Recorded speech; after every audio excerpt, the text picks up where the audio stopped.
নমস্কাৰ মই ঋতু মেধি আৰু লৈ আহিছো এই মুহূৰ্তৰ এটা গুৰুত্বপূৰ্ণ খবৰ তাৰিখৰ পাছত তাৰিখ এবাৰ লেহেমিয়া ইন্টাৰনেটৰ গতিৰ বাবে শুনানি পিছুৱাই দিয়া হল অখিল গগৈৰ জামিনৰ আৰু কিমান দিনলৈ কৃষক নেতা অখিল গগৈ কাৰাৰুদ্ধ হৈ থাকিব লাগিব হেয়া এই মুহূৰ্তত এটা ডাঙৰ প্ৰশ্নৰূপে থিয় দিছে এই মুহূৰ্তৰ এটা ডাঙৰ খবৰ জনাইছো টাইম 8ৰ দৰ্শকসকলক কেতিয়া মুকলি আকাশৰ তললৈ আহিব অখিল গগৈ ইন্টাৰনেটৰ দুহাই দি পুনৰ পিছুৱা হল জামিনৰ শুনানি আৰু ফলে আজি এনআইৰ অধিবক্তাই যুক্তি প্ৰদৰ্শন কৰাৰ কথা আছিল আৰু ভিডিঅ' কনফাৰেন্সিং যোগে অনুষ্ঠিত হৈছিল শুনানি আৰু ইন্টাৰনেটৰ দুহাই দি পুনৰ পিছুৱাই দিয়া হল অখিল গগৈৰ জামিনৰ শুনানি আৰু সংযুক্ত অধিবক্তাৰ কথা নুশুনি ন্যায়ালয়ে পিছুৱাই দিলে শুনানিৰ দিন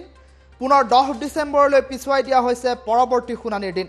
ইতিমধ্যে অখিল গগৈৰ অধিবক্তাই যুক্তি তৰ্ক সমাপ্ত কৰিছে আজি ন্যায়ালয়ৰ দুজনীয়া বিচাৰপীঠে ধাৰ্য কৰিছিল চূড়ান্ত শুনানিৰ দিন কিন্তু বিচাৰ প্ৰক্ৰিয়া চলি থকাৰ মাজতে সংযুক্ত অধিবক্তাৰ কথা ইন্টাৰনেটৰ বাবে নুশুনিলে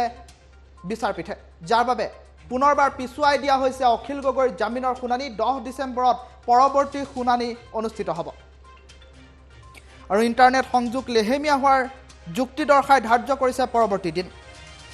আৰু যোৱা প্ৰায় এবছৰ ধৰি কাৰাৰুদ্ধ হৈ আছে কৃষক নেতা অখিল গগৈ কেহতীয়াকৈ হোৱা নাগৰিকত্ব সংশোধনী আইন বিৰোধী আন্দোলনত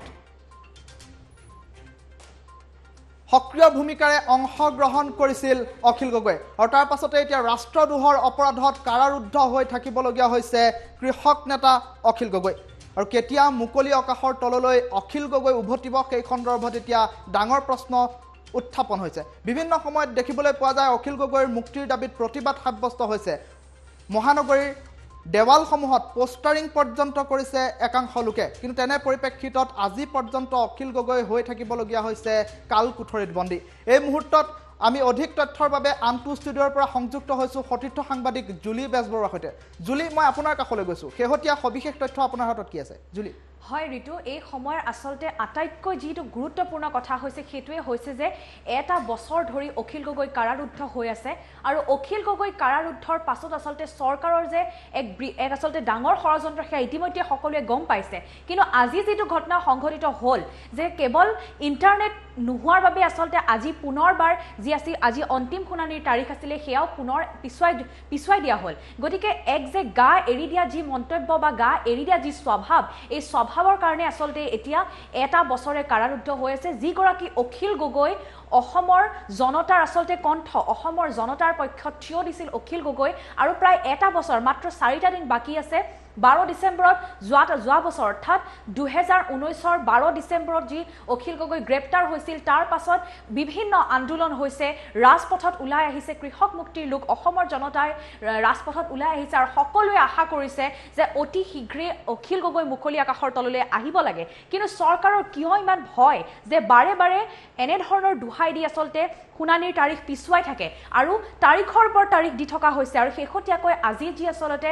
সমগ্ৰ যি আজি আসলতে এই ঘটনা যে কেৱল ইন্টাৰনেট স্লো এখন দেশত ইমান উন্নত মানৰ তথ্য প্ৰযুক্তি থকাৰ পাছতো ইন্টাৰনেটৰ দুহাই দি আসলতে আজি অখিল গগৈৰ যি শুনানি সেই শুনানি পুনৰ পিছুৱাই দিয়া হ'ল আৰু 10 ডিসেম্বৰত এবাৰ নতুন তাৰিখ দিয়া হৈছে গতিকে ই যে সমগ্ৰ আসলতে ই এক চৰকাৰৰ ষড়যন্ত্ৰ সেয়া ইতিমধ্যে গম পোৱা গৈছে আজি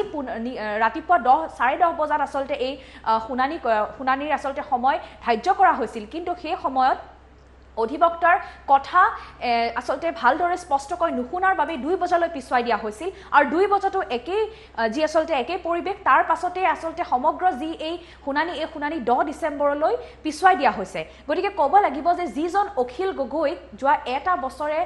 চৰকাৰে বিভিন্ন আসলতে গোচৰত বিভিন্ন পুৰণা গোচৰত কাৰাৰুদ্ধ কৰি থৈছে যি আজিলৈকে সেই গোচৰসমূহ কিন্তু সঁচা প্ৰমাণ হোৱা নাই তাৰ পাছতো কিন্তু অখিল গগৈক আসলতে কাৰাৰুদ্ধ কৰি থোৱা হৈছে যিখন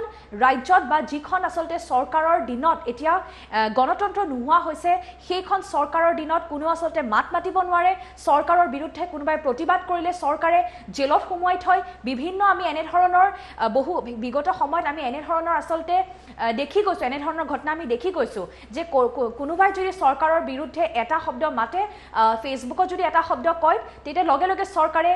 গ্ৰেপ্তাৰ কৰে আৰু যিজন অখিল গগৈ যি কণ্ঠ সেই কণ্ঠ আসলতে চৰকাৰৰ বিভিন্ন স্বৰূপ উদঙাইছিল বিভিন্ন সময়ত চৰকাৰৰ যিসমূহ অনিয়ম যিসমূহ নীতি সেই আচলতে যি অনিয়ম সেই অনিয়মসমূহ ৰাইজৰ মাজলৈ লৈ আহিছিল আৰু সেই ভয়তে এতিয়া অখিল গগৈক এটা বছৰে কাৰাৰুদ্ধ কৰি থৈছে কিয়নো যোৱা সময়ত যি কা আন্দোলন হৈছিল সেই কা আন্দোলন কি ভয়ংকৰ ৰূপ লৈছিল কা আন্দোলনে হে আমি সকলোৱে গম পাইছিলোঁ আৰু সেই ভয়তে অখিল গগৈক কাৰাৰুদ্ধ কৰিছিল আৰু অখিল গগৈক কাৰাৰুদ্ধ কৰাৰ পাছতে সমগ্ৰ যি সেই আন্দোলন ৰাজপথৰ পৰা খেলপথাৰলৈ লৈ যোৱা হৈছিল আমি সকলোৱে জানো সেই কথা আৰু তাৰ বাবে আচলতে অখিল গগৈক কাৰাৰুদ্ধ কৰি থোৱা হৈছে আৰু অখিল গগৈক আচলতে এতিয়া কেতিয়া মুকলি আকাশৰ তললৈ আহিবলৈ দিব সেয়া এতিয়া ডাঙৰ প্ৰশ্ন নে নিৰ্বাচনৰ পাছতহে নিৰ্বাচনলৈকে আচলতে এতিয়া অখিল গগৈক এনেধৰণে কাৰাৰুদ্ধ কৰি থ'ব নেকি সেয়া এতিয়া এই সময়ত ডাঙৰ প্ৰশ্ন কিয়নো অসমৰ জনতাই বিচাৰিছে সকলোৱে বিচাৰিছে যে অতি শীঘ্ৰেই অখিল গগৈ মুকলি আকাশৰ তললৈ আহিব লাগে ধন্যবাদ জ্ঞাপন কৰিছোঁ আছিল জুলি বেজবৰুৱা আৰু সবিশেষ বিস্তৃত তথ্য জনোৱাৰ বাবে জুলিক ধন্যবাদ জ্ঞাপন কৰিছোঁ আজি গুৱাহাটী উচ্চ ন্যায়ালয়ৰ ন্যায়াধীশ অজিত বৰঠাকুৰ আৰু কল্যাণ ৰায়চৌহানেৰে গঠিত দুজনীয়া যি খণ্ড বিচাৰপীঠ আছে সেই খণ্ড বিচাৰপীঠে ধাৰ্য কৰিছিল অখিল গগৈৰ জামিন আবেদনৰ চূড়ান্ত শুনানিৰ দিন কিন্তু দিল্লীৰ তদন্তকাৰী সংস্থা নেশ্যনেল ইনভেষ্টিগেশ্যনছ এজেঞ্চি চমুকৈ NIAক প্ৰতিনিধিত্ব কৰি ভিডিঅ' কনফাৰেন্সিঙৰ যোগেদি সংযুক্ত হৈছিল এডিশ্যনেল চলিচিটৰ জেনেৰেল SB ৰাজু আৰু দিল্লীৰ পৰা সংযুক্ত হৈ আছিল অখিল গগৈৰ অধিবক্তা হুজেফা আহমদী